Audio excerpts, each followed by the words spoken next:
Breaking news చూస్తున్నాం. భారత్కి America ఇప్పుడు బిగ్ రిలీఫ్ ఇచ్చిందని చెప్పుకోవాలి. అదనపు టారిఫ్స్ పై ట్రంప్ వెనక్కి తగ్గబోతున్నాడు. ఆగస్టు 27 నుంచి అమలుకి రానున్న కొత్త టారిఫ్స్ పై పునరాలోచన చేయబోతున్నాడు. రష్యా నుంచి ముడి చమురు కొనుగోలు చేస్తున్న దేశాలపై అదనపు టారిఫ్స్ విధించనంటూ ఆయన సంకేతాలు ఇచ్చాడు. పుతిన్తో మీటింగ్ తర్వాత భారత్ చైనాపై అదనపు సుంకాలు విధించనని కూడా ఆయన ప్రకటించాడు. ఇటీవల భారత్పై 25% అదనపు టారిఫ్స్ విధించిన అమెరికా ఇప్పుడు వెనక్కి తగ్గబోతుంది. మనం చూస్తే గనక former Indian diplomat vena Sikri కూడా చాలా క్లియర్గా ఏం చెప్తుందంటే ఆ సమ్మిట్, ఆ మీటింగ్ ఏదైతే జరిగిందో అది వెరీ ప్రొడక్టివ్, చాలా ప్రొడక్టివ్గా జరిగింది ఆ మీటింగు. ఆ రీజనే ఇప్పుడు ట్రంప్ టారిఫ్స్ని హోల్డ్ చేసేయడానికి అది కారణమవుతుంది. ఆయన టారిఫ్స్ పెంచకపోవచ్చు. ట్రంప్ చాలా క్లియర్గా హింట్ చేశాడు. కొత్తగా 2-3 వారాల దాకా నేను ఈ టారిఫ్స్ని అయితే విధించేది ఏదైతే అమలు చేసేది ఏదైతే ఉందో దాన్ని ఆపేస్తాను, టెంపరీ పాజ్ ఇస్తానని చెప్పేసి ఆయన చాలా క్లియర్గా కూడా చెప్పినట్టు మనకు తెలుస్తుంది. ఒక పక్కన వాషింగ్టన్ నుంచి కూడా మనకు సిగ్నల్స్ చాలా క్లియర్గా ఉన్నాయి. ట్రంప్ ఒక పాయింట్ చెప్పాడు, దాని గురించి ఒకసారి నేను ఇంగ్లీష్లో చెప్పే ప్రయత్నం చేస్తా.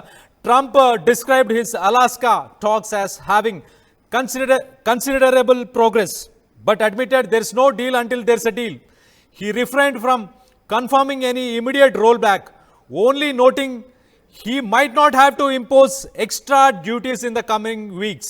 He might not have to impose. So I might not have to ante aina extra టారిఫ్స్ని మాత్రం అమెరికా అలాగే ఇండియా అలాగే చైనా ఇవి రెండే కదా రష్యా నుంచి మేజర్గా ఆయిల్ కొనేది, వీటిపై ఇవి విధించను, 2-3 వారాల దాకా వీటికి బ్రేక్ తీసుకుంటానని చెప్పుకొచ్చాడు. ఇంకా డీల్ అయితే అవ్వలేదు, బట్ డీల్ అయ్యే అవకాశం ఉంది, చాలా ప్రోగ్రెసివ్గా జరిగింది మా మీటింగ్ అని చెప్పి ఆయన చెప్పుకొచ్చాడు. దాంతోపాటు ఆయన Indian ministry of external affairs ఏం చెప్పుకొచ్చింది అంటే ఇప్పటిదాకా మన మీద ఏదైతే టారిఫ్స్ వేస్తున్నాడో రష్యా నుంచి ఆయిల్ కొంటున్నామని చెప్పేసి అది అన్జస్టిఫైడ్ అండ్ అన్రీజనబుల్, అంటే దానికి అసలు ఒక లెక్కపత్రం ఏమీ లేదు. ఆయన జస్ట్ ఈగోకి తీసుకొని ఇష్టం వచ్చినట్టు టారిఫ్స్ వేస్తున్నాడు తప్పించి అక్కడ ఒక రీజన్ అంటూ కూడా కరెక్ట్గా ఒక రీజన్ కూడా లేదు, అది న్యాయబద్ధంగా కూడా లేదని చెప్పేసి Indian ministry of external affairs కూడా చెప్పుకొచ్చింది. న్యూఢిల్లీ అయితే ప్రస్తుతానికి హై లెవెల్ ట్రేడ్ నెగోషియేషన్స్ మీద ఫోకస్ చేస్తున్నారు, ఏదైతే నెక్స్ట్ మంత్ ఈ మంత్ ఎండింగ్లో ఉందో దాని మీద. సో యుక్రెయిన్ పీస్కి సంబంధించి మనకు ఆగస్ట్ 25th అమెరికాకి మనం ఫ్రీ ట్రేడ్ గురించి మాట్లాడడానికి ఇండియా నుంచి ఎక్స్టర్నల్ అఫైర్స్ నుంచి ఒక టీం వెళ్ళబోతుంది. అప్పుడు వీటన్నిటి గురించి కూడా ఖచ్చితంగా చర్చించే అవకాశం ఉంది. అండ్ ఈ టారిఫ్స్ అనేది 27 నుంచి ఏదైతే అమల్లోకి వస్తాయి అనుకున్నామో దాన్ని 2-3 వారాలు కూడా పోస్ట్పోన్ చేశాడు. దాని తర్వాత కూడా అది జరగకపోవచ్చు అని చెప్పి మనకు అర్థమవుతుంది. ఒక రకంగా మనం చూస్తే ఇండియాకి ఒక పెద్ద రిలీఫ్ అనే చెప్పుకోవాలి. పుతిన్ ట్రంప్ మీటింగ్ ఏదైతే అయిందో అది చాలా ప్రోగ్రెసివ్గా ఉందని చెప్పేసి ట్రంప్ చెప్పుకొచ్చాడు. అలాగే నేను ఇంకా ఆంక్షలు విధించాల్సిన అవసరం ఉండకపోవచ్చు, కొన్ని వారాల దాకా అయితే ప్రస్తుతానికి హోల్డ్లో పెడతానని చెప్పి ఆయన చెప్పాడు. సో ఆయన కూడా చాలా క్లియర్గా హింట్ ఇచ్చాడు. అమెరికా ఇండియాపై కానీ చైనా మీద కానీ టారిఫ్స్ అనేది హోల్డ్ చేసే ప్రయత్నమే చేస్తున్నట్టు చాలా క్లియర్గా తెలుస్తుంది. ఒక పక్కన జియోపొలిటికల్ అనలిస్టులు అలాగే డిప్లొమాట్స్, ఇంతకుముందు వర్క్ చేసిన former Indian diplomat vena Sikri కూడా చాలా క్లియర్గా చెప్తుంది ఆ సమ్మిట్ ఏదైతే ఉందో అది చాలా ప్రొడక్టివ్గా ఉంది. అండ్ ట్రంప్ కూడా 2-3 వారాల దాకా వీటన్నిటిని టారిఫ్స్ అన్నిటిని కూడా హోల్డ్ చేసే ప్రయత్నం చేస్తానని చెప్పి ఆయన చెప్పుకొచ్చాడని చెప్పి కూడా మనకు చాలా క్లియర్గా తెలుస్తుంది. మనం చూస్తే ట్రంప్ అలాగే పుతిన్కి సంబంధించిన ఏదైతే మీటింగ్ ఉందో అందులో మీటింగ్లో పుతిన్దే అప్పర్ హ్యాండ్ అని మనం చెప్పుకోవచ్చు. ఒక పక్కన ఆయన వచ్చింది, నేను ఫస్ట్ ఆంక్షలు నువ్వు తీసేసిన తర్వాతనే మనం డిస్కషన్ చేద్దాం దేని గురించి అయినా, యుక్రెయిన్ వార్ గురించి అయినా ఏదైనా. ఒక పక్కన మనం అమెరికా గురించి చూస్తే కనుక అమెరికాకి యుక్రెయిన్లో చాలా ఇంట్రెస్ట్లు ఉన్నాయి. అక్కడ కొన్ని రేర్ ఎర్త్ మెటల్స్ అంటే కొన్ని కెమికల్స్, కొన్ని మెటల్స్ ఉన్నాయి. అవి ప్రపంచంలో ఎక్కడ దొరికినా తక్కువ మోతాదులో దొరికేవి యుక్రెయిన్లో ఉన్నాయి. అవన్నీ అమెరికా వాళ్ళు కొనాలనుకుంటున్నారు యుక్రెయిన్ నుంచి. అవన్నీ అక్కడ కంపెనీస్ పెట్టి మైనింగ్ చేసి అవన్నీ తీసుకెళ్లే ప్రయత్నంలో ఉన్నారు. అందుకే యుక్రెయిన్ వార్ని వాళ్ళు ఎట్లయినా ఆపాలన్న ప్రయత్నంలో ఉన్నారు. మళ్ళీ యుక్రెయిన్కి కూడా మనం చూస్తే కనుక అమెరికా ఇప్పటిదాకా యుక్రెయిన్కి ఓన్లీ వెపన్స్, వాళ్ళు బతికించుకోవడానికి కావాల్సినన్ని వెపన్స్ మాత్రమే ఇచ్చారు. యుద్ధాన్ని గెలవడానికి కావాల్సినన్ని వెపన్స్ నాటో కానీ అమెరికా కానీ ఇవ్వలేదు ఇప్పటిదాకా. జస్ట్ వాళ్ళు బతికించుకోవడానికి మాత్రమే ఇప్పటిదాకా వెపన్స్ ఇచ్చారు. రష్యా చూస్తే కనుక 2022 నుంచి ఇప్పటిదాకా మొదటి సంవత్సరం $50 బిలియన్ ఖర్చు చేసింది ఫస్ట్ ఇయర్ వార్కి వెళ్ళడానికి, నెక్స్ట్ ఇయర్ దాని తర్వాత నెక్స్ట్ ఇయర్ ఇప్పుడు 2025 లాస్ట్ 1 ఇయర్ చూస్తే కనుక మనం 120 బిలియన్ డాలర్స్ ఖర్చు చేశారు వాళ్ళ ఎకానమీ నుంచి. ఇలానే ముందుకు కనుక వెళ్తే 2030కి రష్యా ఎకానమీ చాలా బ్యాడ్ పొజిషన్లో ఉంటుందని చెప్పి చాలామంది జియో పొలిటికల్ అనలిస్టులు కూడా చెప్పుకొచ్చారు ఇప్పటిదాకా. సో మనం చూస్తే కనుక ఈ వార్ ఎవరికీ మంచిది కాదు, కానీ అమెరికాకి సంబంధించిన చాలా స్పెషల్ ఇంట్రెస్ట్లు, ఇన్వెస్ట్మెంట్ ఇంట్రెస్ట్లు అనేవి యుక్రెయిన్లో ఉన్నాయి కాబట్టి ఈ యుద్ధాన్ని వాళ్ళు ఎట్టి పరిస్థితుల్లో ఆపాలన్న ప్రయత్నం చేస్తున్నారు.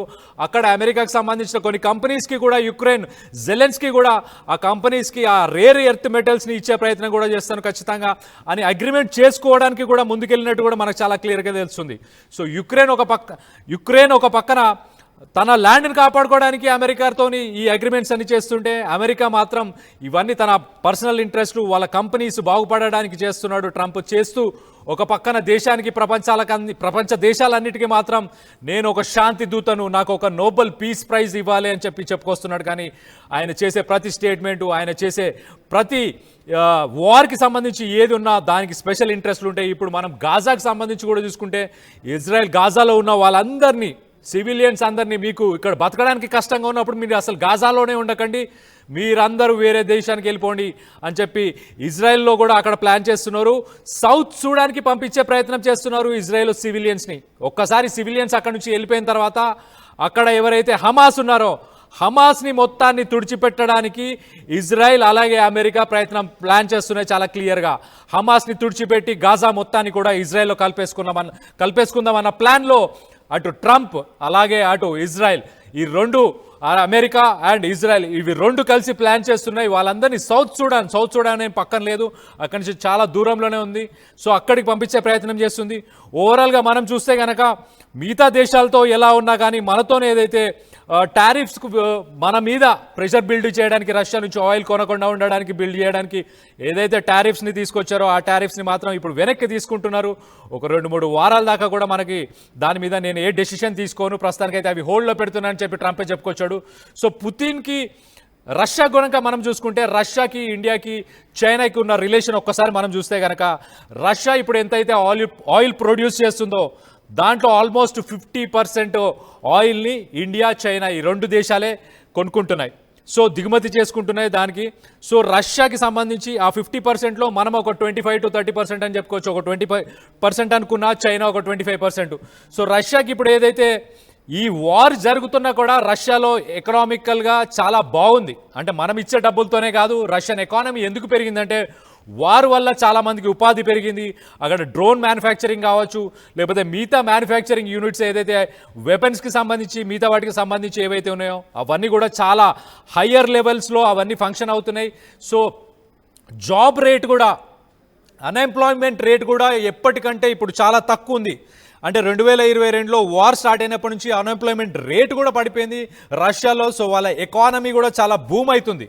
అంతే తప్పించి మనం ఆయిల్ కొనే డబ్బులతోనే యుక్రెయిన్ వార్ నడుస్తుందని కాదు, బట్ మన మీద ప్రెషర్ బిల్డ్ చేయాలన్న ప్రయత్నం ట్రంప్ ఎప్పుడు చేశాడు. సో మీరు చెప్పండి పుతిన్కి వార్ ఆపమని, మీరు చెప్పండి, ఇండియా చెప్పాలి రష్యాకి పుతిన్ వార్ ఆపాలని చెప్పేసి, పుతిన్కి చెప్పాలని చెప్పేసి ఇండియాని ప్రెషరైజ్ చేసే ప్రయత్నమే చేశాడు ఎప్పుడు. కానీ ఒక్కసారి మనం సిరీస్ ఆఫ్ ఈవెంట్స్ కనుక చూసుకుంటే, G7 ఏదైతే G7కి సంబంధించిన ఒక సమ్మిట్ కెనడాలో అయిందో, ఏ కంట్రీ అయితే హోస్ట్ చేస్తుందో ఆ కంట్రీకి ఒక ఫెసిలిటీ ఏంటంటే, ఆ కంట్రీ ఎవరినైనా ఒకరిని గెస్ట్గా పిలవచ్చు. ఆ కంట్రీ మోదీని ఈసారి గెస్ట్గా పిలిచింది. అంతకుముందున్న కెనడా ప్రైమ్ మినిస్టర్కి ఇండియాకి అస్సలు పడక కొన్ని ప్రాబ్లమ్స్ ఉండే. సో ఈసారి కొత్తగా అయిన ప్రైమ్ మినిస్టర్ వెంటనే ఇండియాతో ఆ రిలేషన్స్ని మళ్ళీ మెయింటైన్ చేయడానికి మోదీని పిలిచారు. మోదీని పిలిచిన తర్వాత నెక్స్ట్ పహల్గామ్ దాడి అయింది, మోదీ రిటర్న్ అయిపోయారు. ట్రంప్ కూడా అమెరికాకి రిటర్న్ అయిన తర్వాత పహల్గామ్ దాడి అయిన వెంటనే దీన్నంతా నేనే సెటిల్ చేశానని చెప్పి ట్రంప్ చెప్పుకొచ్చిన తర్వాత మన పార్లమెంట్లో కానీ, రాహుల్ గాంధీ డిస్కషన్స్లో కానీ, లేకపోతే మోదీ పార్లమెంట్ సెషన్స్లో ఆ డిస్కషన్స్ అయినప్పుడు అసలు ట్రంప్ ఇచ్చడం ఇలాంటివన్నీ ట్రంప్ ఇప్పటిదాకా చేసుకొచ్చాడు. సో ట్రంప్ చేసిన వీటన్నిటికీ ఈ ఎఫెక్ట్ కూడా అమెరికాలోనే పడింది, అమెరికాలో సామాన్యుల మీదనే పడింది. అక్కడ ఎవరైతే నిత్యావసరాలు ఏవైతే కొనడానికి వెళ్తారో వాటన్నిటి మీద ఎఫెక్ట్ పడింది. వాళ్ళ పెట్రోల్, డీజిల్, ఆయిల్కి సంబంధించి కూడా 44 సెంట్స్ ప్రైస్ కూడా ఇంక్రీజ్ అయింది. అలాగే 0.4% ఇన్ఫ్లేషన్ రేట్ కూడా పెరిగినట్టు మనకు తెలుసు ఆల్రెడీ. అక్కడ ప్రజలు కూడా దానికి నిరసన తెలియపరిచారు. దాని తర్వాత ఆయన కొన్ని బ్యాంక్స్కి సంబంధించిన ఫైనాన్షియల్ అడ్వైజర్స్, సీఈఓస్ ఎవరైతే ఉన్నారో వాళ్ళని కూడా ఆయన దూషించాడు. పబ్లిక్గానే సోషల్ మీడియా మాధ్యమంలోనే దూషించాడు. నేను టారిఫ్స్ వేస్తే ఇంపాక్ట్స్ ఇలా ఉండవని చెప్పారు, ఇప్పుడేమో మనకే ఇంపాక్ట్స్ పడుతున్నాయి, అసలు మీరు పక్కకి వెళ్ళిపోయి సీఈఓగా ఇంకొకరిని కూర్చోబెట్టండి అని చెప్పేసి గోల్డ్మెన్ సచ్మెన్స్కి సంబంధించిన ఒక బ్యాంక్ సీఈఓని కూడా ఆయన దూషించాడు సోషల్ మీడియా మాధ్యమంలో. సో అతనికి ఒక ఇన్కాంపిటెంట్, ఒక మ్యాడ్ మ్యాన్ థియరీ రన్ చేస్తున్నాడు అమెరికాలో ప్రస్తుతానికి ట్రంప్. అతను ఏం కావాలనుకున్నాడో అది జరగకపోతే దానికి ఇలా పిచ్చి పిచ్చిగా బిహేవ్ చేస్తూ ప్రపంచ దేశాల మీద సుంకాలు విధిస్తూ 10 నుంచి 60% సుంకాలు విధించాడు ఇప్పటిదాకా. కెనడా మీద 20 నుంచి 30% విధించాడు. అలాగే మెక్సికో మీద విధించాడు. సో కెనడా నుంచి మీట్ ఇంపోర్ట్ చేసుకుంటున్నాడు. అలాగే ఇండియా నుంచి కొన్ని ఇంపోర్ట్స్ జరుగుతున్నాయి వాళ్ళకి. వీటన్నిటి మీద సుంకాలు విధించాడు కాబట్టి దాని effect end of the day అమెరికాలో ఎవరైతే అక్కడ పర్చేస్ చేసుకుంటారో, అక్కడ కొనాలనుకుంటారో, అక్కడికి దిగుమతి చేసుకుంటారో వాళ్ళందరి మీద ఎండ్ ఆఫ్ ద డే కొనేది సామాన్యుడే కాబట్టి ఆ సామాన్యుడి మీదనే ఈ ఎఫెక్ట్ పడినట్టు మనకు చాలా క్లియర్గా తెలుస్తుంది. సో ఎట్టకేలకి మొత్తానికి ట్రంప్ తెలివికొచ్చాడు. తన సుంకాలు తన మీదనే తన ప్రజలను అడ్డి విరుస్తున్నాయని చెప్పేసి తెలుసుకున్నాడు. మొత్తానికైతే మనకి ఇండియాకి సంబంధించిన టారిఫ్స్ ఏవైతే ఉన్నాయో వాటన్నిటినీ కూడా నిలిపివేస్తున్నట్టు తెలుస్తుంది. సో 27న ఏదైతే టారిఫ్స్ పెంచే ప్రయత్నం చేశాడో ఆ 27న అమలు చేసే ప్రయత్నం ఏదైతే ఉందో దానికి వెను తగ్గిపోయాడు ట్రంప్ ఇప్పుడు ప్రస్తుతానికి. సో ప్రస్తుతానికైతే ఇది అమెరికాలో సిట్యువేషన్, ట్రంప్కి సంబంధించిన సిట్యువేషన్ ఇది. దీనికి సంబంధించి మీరేమనుకుంటున్నారో కింద కామెంట్ రూపంలో తెలియపరచండి. దీనికి సంబంధించి ఒక్కసారి ఆ విజువల్స్లో కూడా చూద్దాము. పుతిన్కి సంబంధించిన మీటింగ్ కానీ లేకపోతే మోదీతో మాట్లాడిన మీటింగ్స్ గురించి కానీ అవన్నీ చూద్దాము.